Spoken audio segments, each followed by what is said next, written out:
성도 여러분 안녕하십니까? 오늘은 일기 교과 제 9번째 시간 탐심을 주의하라입니다. 오늘은 탐심이 왜 우리가 주의해야 하는 것인지 그 위험성과 탐심이 초래하는 결과에 대해 공부하겠습니다. 다 같이 찬미가 640장을 부르시겠습니다.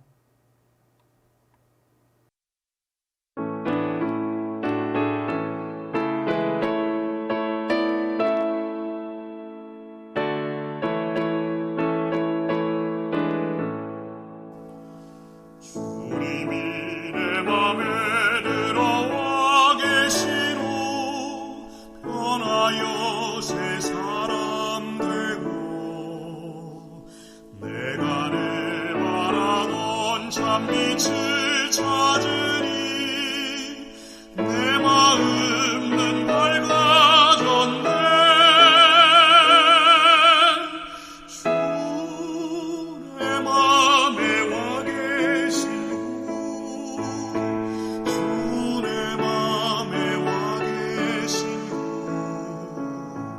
물밀든 내 맘에 기쁨의 물결이 늘 넘쳐서 흐르도다. 주님이 내 맘에 들어와 계시로 내 생명길 찾았도다. 지은 죄 모두 다 주원빛 같더니 눈보다 더 희어졌네. 주 내 맘에 와 계시고 주 내 맘에 와 계시고 물밀든 내 맘에 기쁨의 물결이 늘 넘쳐서 흐르도다.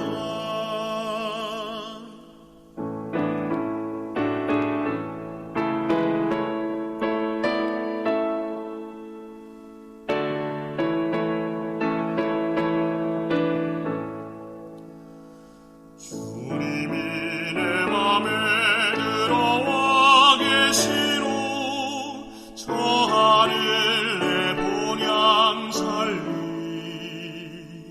천성을 향하여 하늘로 갈 때에 그 기쁨이 무한하리. 주 내 맘에 와 계시고 주 내 맘에 와 계시고 물밀든 내 맘에 기쁨의 물결이 늘 넘쳐서 흐르도다.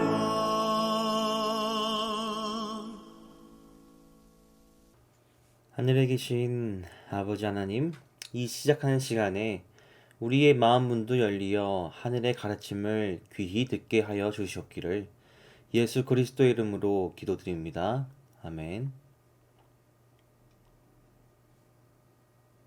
오늘의 기억절입니다.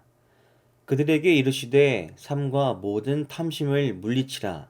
사람의 생명이 그 소유에 넉넉한 데 있지 아니하니라 하시고 누가복음 12장 15절 말씀. 예수님의 이 말씀은 우리의 관심사가 어디로 향해야 하는지를 확실히 알려줍니다. 내 마음에 있는 물질을 향한 탐욕은 영원한 생명의 상을 얻는 결과와는 거리가 먼 것입니다. 이 말씀을 하신 후에 우리는 한 비유를 보게 됩니다.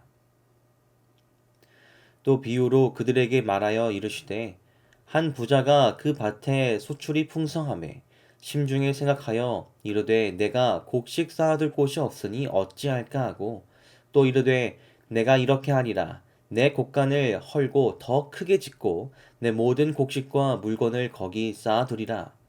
하나님은 이르시되 어리석은 자여 오늘 밤에 내 영혼을 도로 찾으리니 그러면 내 준비한 것이 누구의 것이 되겠느냐 하셨으니. 그렇습니다. 만족하지 못하는 재물에 대한 탐심만이 우리 마음에 있다면 그것은 결코 우리에게 영원한 행복을 가져다 주지는 못합니다. 돈을 아무리 많이 벌어도 건강을 잃고 불의의 사고로 생명을 잃는다면 무슨 소용이 있겠습니까? 성경은 재물이 주는 행복, 그 이상의 행복과 가치를 우리에게 알려주고 있습니다. 안식일 소지입니다. 탐심은 자기 것이 아닌 재물과 소유에 대한 과도한 욕망이라고 정의된다. 자기 것이 아닌 것에 대한 과도한 욕망, 이것이 탐심이라고 합니다. 아울러 성경은 탐심에 대해 다음과 같이 주의를 줍니다. 내 이웃의 집을 탐내지 말라. 내 이웃의 아내나 그의 남종이나 그의 여종이나 그의 소나 그의 낙이나 무릇 내 이웃의 소유를 탐내지 말라. 하나님께서는 우리에게 거짓말, 도둑질 그리고 살인과 같은 사람이 하지 말아야 할 것으로 탐심을 십계명에 기록하셨습니다. 어째서 탐심이 살인과 같은 흉악한 범죄와 동급으로 여겨지는 것일까요? 또 성경은 탐심에 대해 이같이 말합니다. 불의한 자가 하나님의 나라를 유업으로 받지 못할 줄을 알지 못하느냐? 미혹을 받지 말라. 음행하는 자나 우상 숭배하는 자나 간음하는 자나 탐색하는 자나 남색하는 자나 도적이나 탐욕을 부리는 자나 술 취한 자나 모욕하는 자나 속여 빼앗는 자들은 하나님의 나라를 유업으로 받지 못하리라. 하나님 나라에 들어가지 못하는 자의 특징으로 음행하는 자, 간음하는 자, 도적질하는 자, 우상 숭배하는 자, 이런 사람들은 이해가 갑니다만 탐욕을 부리는 자, 즉 남의 것을 탐하는 사람도 하늘에 들어가지 못한다는 말은 우리에게 어떤 교훈을 줍니까? 성경이 너무한 잣대를 들이미는 것일까요? 오늘 우리는 이번 주 교과를 함께 공부하면서 이 질문에 대한 답을 얻고자 합니다.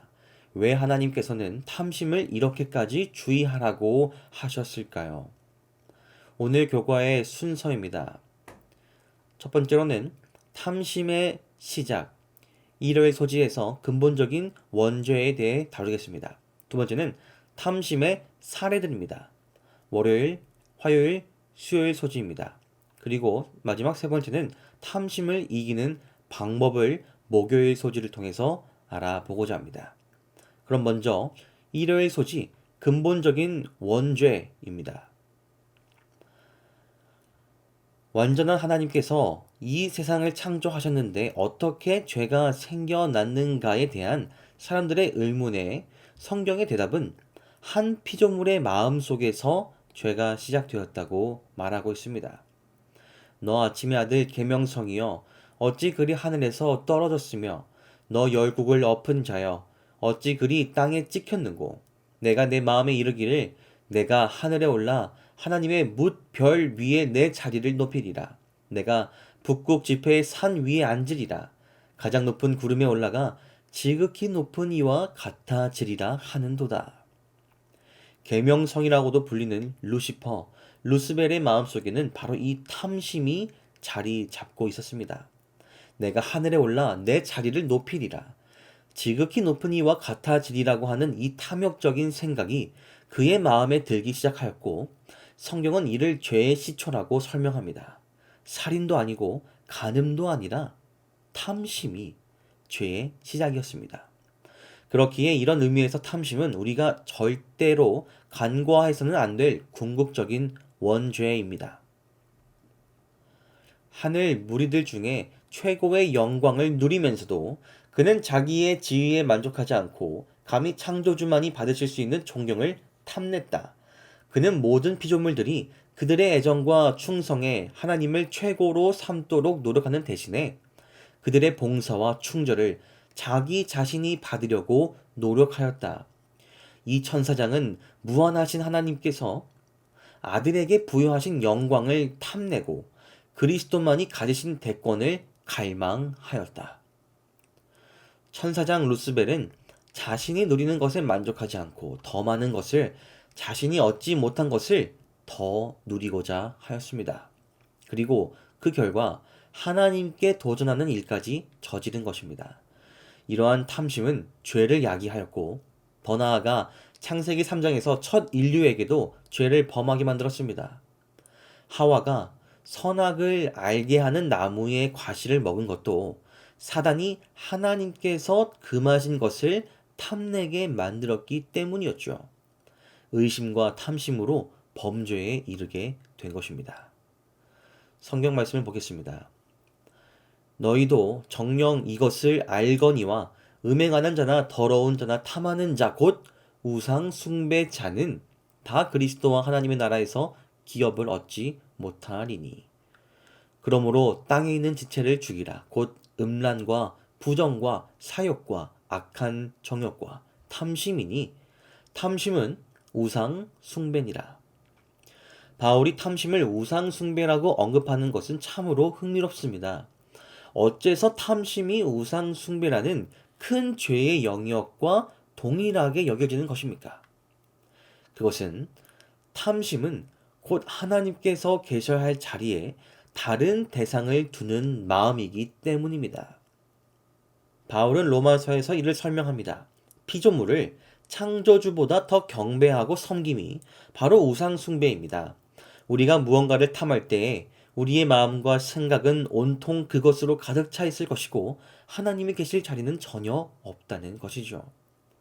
10계명 중 우리의 생각과 연관된 계명은 탐심을 주의하라는 이 계명뿐입니다.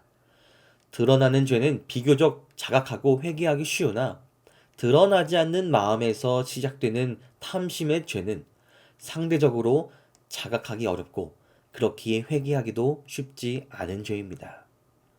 많은 죄, 그리고 큰 죄들은 분명 사소한 탐심에서부터 시작됩니다. 우리가 탐심을 절대로 간과하고 경시해서는 안 된 이유가 바로 이것입니다.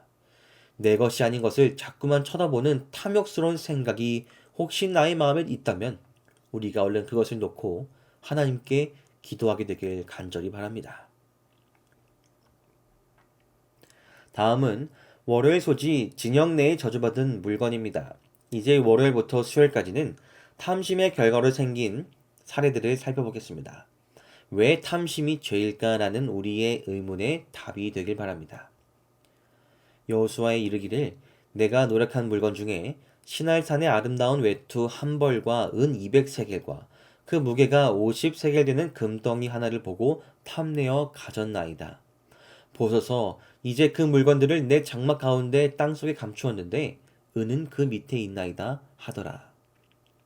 믿을 수 없는 일이 일어난 것입니다.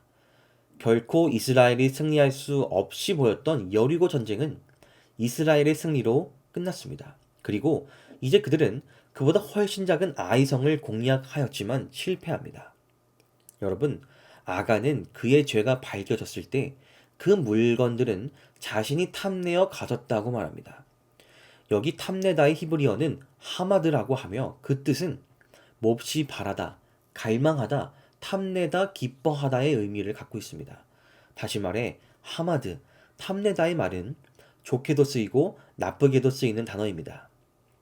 다니엘서에서 하마드는 크게 은총을 입은으로 번역되었고 학개서에서 이 하마드는 보배라고 사용되어 예수님을 가리키는 단어로 사용됩니다. 따라서 하마드 단어 자체가 절대적인 선과 악의 성질을 띠는 것이 아니라 악하게 쓰이면 악하게, 선하게 쓰이면 선한 것입니다. 왜냐하면 우리가 좋은 의미와 긍정적인 의미로도 무언가를 갈망하고 원하고 바라지 않습니까? 예를 들면 행복한 삶을 갈망하여 공부를 더 열심히 할 수도 있는 것이고 자녀들을 사랑하여 아버지가 운동회에서 더 좋은 상품을 얻기 위해 열심을 다하는 것도 다 이러한 것입니다. 다니엘이 사랑받는 존재였고 예수님은 온 세상이 갈망하던 귀한 보배로운 존재라는 이 묘사는 이를 더 잘 이해하게 도와줍니다.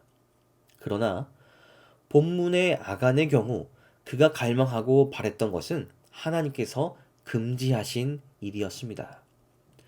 너희는 온전히 바치고 그 바친 것 중에서 어떤 것이든지 취하여 너희가 이스라엘 진영으로 바치는 것이 되게 하여 고통을 당하지 아니하도록 오직 너희는 그 바친 물건에 손대지 말라. 은금과 동철 기구들은 다 여호와께 구별된 것이니 그것을 여호와의 곳간에 드릴지니라 하니라. 아간은 이 분명한 하나님의 말씀을 듣고도 고의적으로 물건을 숨겨 자신이 취한 것입니다. 아간의 죄는 하나님이 금하신 것을 탐낸 것이었습니다. 아간을 파멸시킨 무서운 죄는 모든 죄 중에 가장 흔하고 가장 경히 여겨지고 있는 탐욕에서 기인되었다. 다른 죄들은 조사하여 형별하는 반면에 열째 계명을 유린한 죄는 좀채로 비난조차 받지 않는다. 이 죄가 얼마나 흉악하며 그 결과가 얼마나 무서운 것인가에 대하여는 아간의 역사에서 배울 수 있다. 가나안에서의 전쟁은 하나님의 능력을 의지하는 백성들을 통하여 하나님께서 참 신이 되심을 알리는 중요한 일이었습니다. 그러나 하나님께 영광을 돌리는 그 일에 아간은 실패하였고 그의 탐심으로 인해 그 자신과 가족 그리고 36명이나 되는 사람이 죽게 되는 결과를 야기했습니다. 탐심은 어쩌면 그래 나 하나쯤인데 뭐 라는 마음에서 생길 수 있다는 것을 이 이야기를 통해서 깨닫게 됩니다. 그 많은 물건 중에 이것쯤은 나를 위해서 사용할 수도 있는 거 아니야? 그러나 하나님께서 분명히 말씀하시고 금하신 것을 자기 합리화를 통해 탐내고 행하는 일은 분명 죄입니다. 혹시 나의 마음속에 나 하나쯤은, 이거 하나쯤은, 이번 한 번쯤은 이런 마음이 자주 들어 하나님의 말씀을 어기는 일이 반복되고 있다면 이제 무릎 꿇고 우리 하나님께 진심으로 회개하는 우리 모두가 되길 간절히 바랍니다. 화요일 소지는 유다의 마음입니다. 내가 예수를 너희에게 넘겨주리니 얼마나 주려느냐 하니 그들이 은 30을 달아 주거늘. 우리는 유다의 이야기를 통해서 탐심이 얼마나 크고 잔인한 죄인가를 보게 됩니다. 어떻게 유다가 이러한 말을 하기까지 가게 된 것일까요? 요한복음에 있는 기록입니다. 마리아는 지극히 비싼 향유 곧 순전한 나드 한 근을 가져다가 예수의 발에 붓고 자기 머리털로 그의 발을 닦으니 향유 냄새가 집에 가득하더라. 제자 중 하나로서 예수를 잡아줄 가룟 유다가 말하되 이 향유를 어찌하여 300데나리온에 팔아 가난한 자들에게 주지 아니하였느냐 하니 이렇게 말하면 가난한 자들을 생각함이 아니요 그는 도둑이라 돈괴를 받고 거기 넣는 것을 훔쳐감이러라. 마리아의 향유옥합 이야기에서 유다는 그것을 못마땅하게 여겼습니다. 그러나 그의 공개적인 비난에 예수님은 오히려 유다에게 다음과 같이 말씀하시죠. 그를 가만두어 나의 장래한 날을 위하여 그것을 간직하게 하라. 이후 유다는 은 30에 예수님을 배신합니다. 유다는 처음부터 악한 자였습니까? 아닙니다. 그럼 도대체 왜 유다에게 이러한 일이 일어나게 된 것일까요? 그는 크신 선생님을 사랑하였으며 그분과 함께 있기를 간절히 사모했다. 그는 자기의 품성과 생애가 변화되기를 바랐고 자기 자신을 예수님과 연합시킴으로 그 같은 경험을 하고 싶어 했다. 구주께서는 유다를 거절하지 않으셨다. 그분은 12 중에 한 자리를 유다에게 주셨다. 예수께서는 유다에게 전도 사업을 하도록 위탁하셨다. 예수께서는 유다에게 병자를 고치고 귀신을 쫓아낼 능력을 주셨다. 그러나 유다는 자기 자신을 그리스도께 완전히 복종시키는 경지에 이르지 않았다. 그는 세속적인 야망과 돈에 대한 사랑을 포기하지 않았다. 그가 그리스도의 사신의 지위를 받아들이고 있었지만 거룩하신 분께서 하시는 인격 형성에 자기 자신을 복종시키지 않았다. 유다는 큰 특권을 누린 자였습니다. 예수님의 12 제자 중 하나였고 능력을 받아 전도하였으며 또 병자를 고치는 그리고 귀신을 쫓아낼 능력까지 받은 자였습니다. 그러나 그는 끝까지 예수님께 자신의 품성을 복종하는 일을 하지 않은 것입니다. 결국 그의 변화되지 못한 탐심은 그를 도둑이라고 불리우게 만들었으며 예수님을 은 30에 배신하는 일을 하게 만들었습니다. 여러분, 유다의 이야기를 통해 우리가 배울 수 있는 교훈은 바로 늘 그런 것은 아니라는 태연한 마음을 주의하는 것입니다. 유다는 본래 돈에 대하여 강한 애착을 가지고 있었으나 이런 행동을 할 만큼 늘 부패되어 있었던 것은 아니다. 이 말처럼 유다는 원래 탐심이 강했던 자였습니다. 그러나 늘 그런 것은 아니었습니다. 올바르게 행동하고 예수님을 사랑하던 자였습니다. 그러나 그가 탐심을 버리기 싫어하고 놓치지 않았을 때 결국 그 탐심은 그를 예수님을 향한 그의 마음보다 더 커져 죄에 이르게 된 것을 보게 됩니다. 우리 모두는 늘 그런 것은 아니라는 태도를 주의해야 합니다. 이런 마음으로 자기 합리화에 빠져서는 안 됩니다. 늘 그런 것은 아니기에 탐심을 버리지 않고 있다면 결국 탐심은 자라나서 나를 더 큰 죄에 빠뜨릴 것을 기억해야 합니다. 탐욕스러운 생각이 항상 내 안에 있는 것은 아니니 이 말씀은 나와는 무관해 이러한 생각을 버리고 조금이나마 내 안에 있는 탐심의 씨앗을 모두 찾아내어 제거하는 일에 그 변화되는 삶의 과정에 동참하는 우리 모두가 되길 바랍니다. 수요일 소지는 아나니아와 삽비라입니다. 이제 마지막으로 아나니아와 삽비라 부부의 이야기를 살펴보겠습니다. 우리는 먼저 이 이야기의 전말에 대해 알아야 합니다. 아나니아와 삽비라는 초대교회 시대에 살았었고 사도행전 5장에 그들의 이야기가 기록되어져 있습니다. 우리는 사도행전 4장 마지막 구절에서 그 당시 상황을 엿볼 수 있는데요.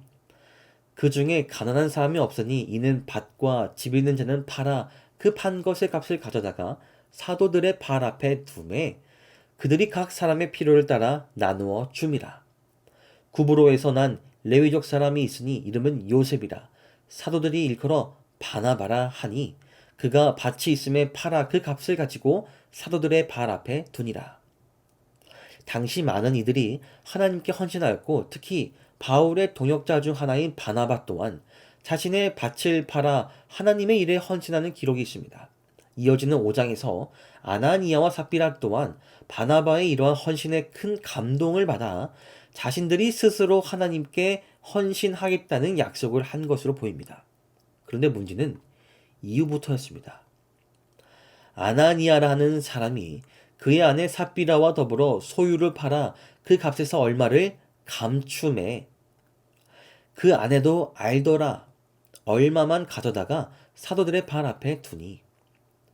이 일은 아내와 더불어 같이 계획된 일이었습니다. 그들은 밭을 판 돈을 전부 들기로 약속하였으나 그중 얼마만을 헌신하고 그 금액이 전부인 것 마냥 하자는 계획을 한 것입니다. 전부 드리기에는 아까웠을 것이죠. 베드로가 이르되 아나니아야 어찌하여 사탄이 내 마음에 가득하여 내가 성령을 속이고 땅값 얼마를 감추었느냐. 땅이 그대로 있을 때에는 내 땅이 아니며 판 후에도 내 마음대로 할 수가 없더냐. 어찌하여 이 일을 내 마음에 두었느냐. 사람에게 거짓말하는 것이 아니요 하나님께로다. 결국 이 일로 아나니아와 삽비라는 생명을 잃게 됩니다. 이것은 우리가 하나님께 헌신할 때 우리의 모든 것을 다 드려야 한다는 말이 아닙니다. 이것이 강조하는 바는 하나님께 거짓말을 한 죄, 약속을 했지만 나중에 생각을 해보니 너무 아깝다는 탐심에서 시작된 죄를 짓지 말라는 것입니다. 나를 위해서는 아낌없이 사용하다가 하나님께 약속한 그분께 드려야 하는 것에 있어서는 인색하지 말아야 한다는 것입니다.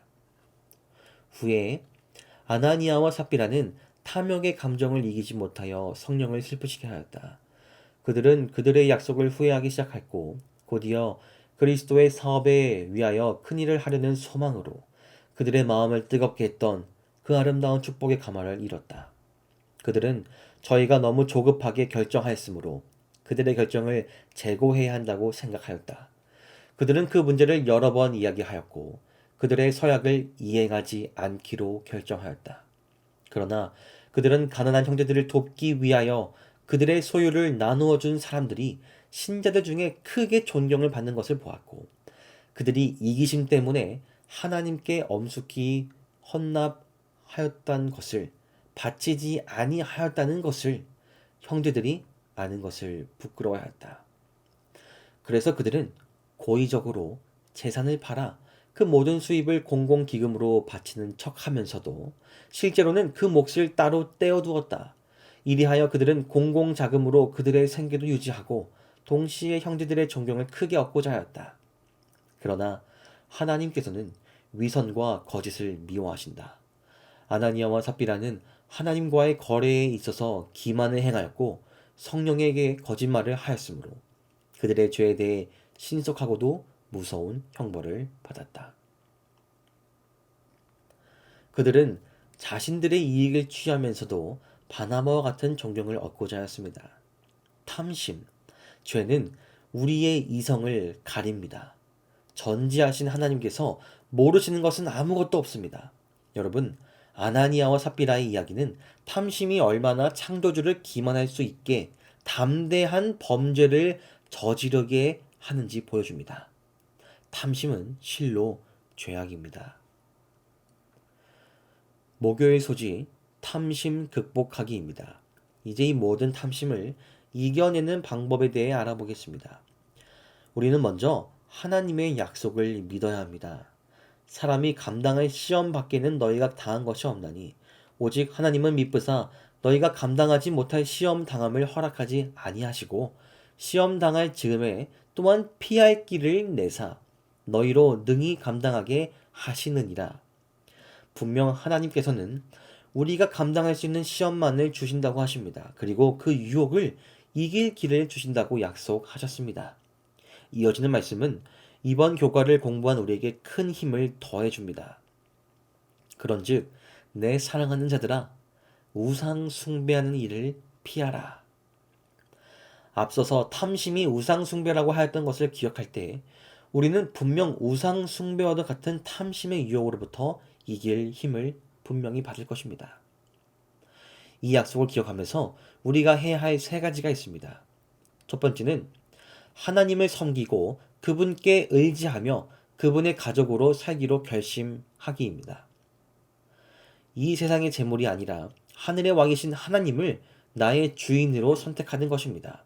이런 마음이 나의 삶에 나타날 때 우리는 분명 우리의 주인 되신 분의 약속을 체험할 수 있을 것입니다. 두 번째는 매일 기도하기입니다. 특별히 마태복음 6장 13절의 내용, 우리를 시험에 들게 하지 마옵시고 다만 악에서 구하옵소서. 나라와 권세와 영광이 아버지께 영원히 있사옵나이다. 이러한 기도를 매일 드리는 것입니다. 내 마음이 계속 흔들리고 내 것이 아닌 것에 눈이 간다면 여기 기록된 말씀을 기도하면서 극복해 나가시기 바랍니다.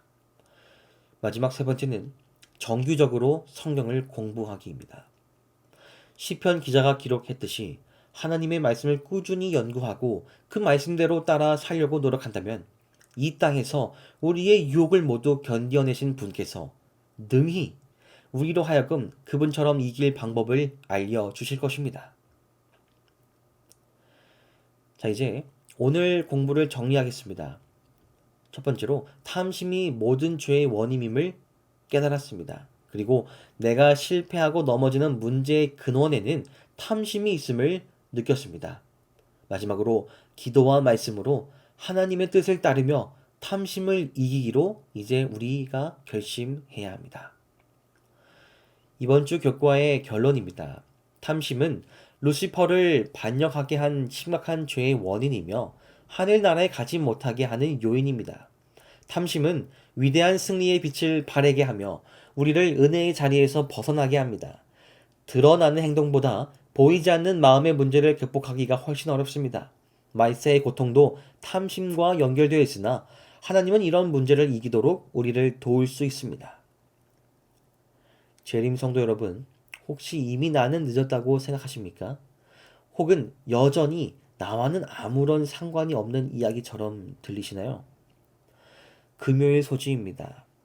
여리고 정복에서 이스라엘 진영으로 은과 금을 가지고 온 것은 아간 한 사람뿐이었던 것은 아니다. 성경은 예수님의 재림의 때가 가까울수록 사람들이 자기를 사랑하며 돈을 사랑한다고 말합니다. 정말 우리의 눈을 돌려보면 많은 사람들이 자기 자신만을 사랑하며 돈을 이 세상 최고의 가치로 여기고 살아가고 있음을 보게 됩니다.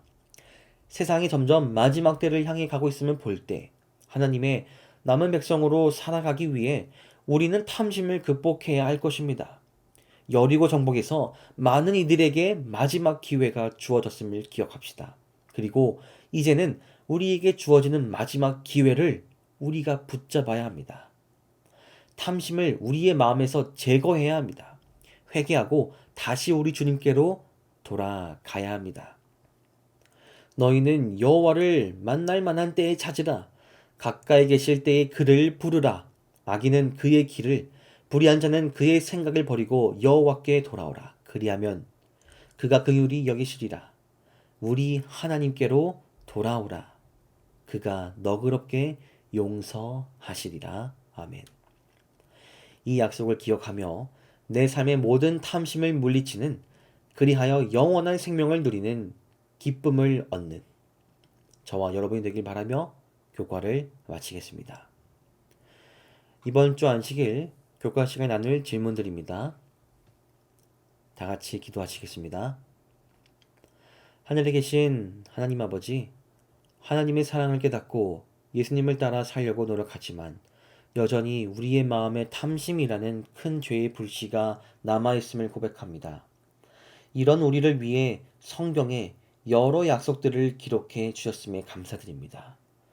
이제 우리가 이 탐심이 얼마나 무섭고 잔인한 죄인지를 깨닫고 우리 마음속에서 제하길 원하오니 주님의 약속을 힘입어 승리할 수 있도록 도와주시옵소서. 오늘 결심한 것들이 주님의 능력 위에 이루어질 수 있도록 인도하여 주시옵기를 예수 그리스도 이름으로 기도드립니다. 아멘.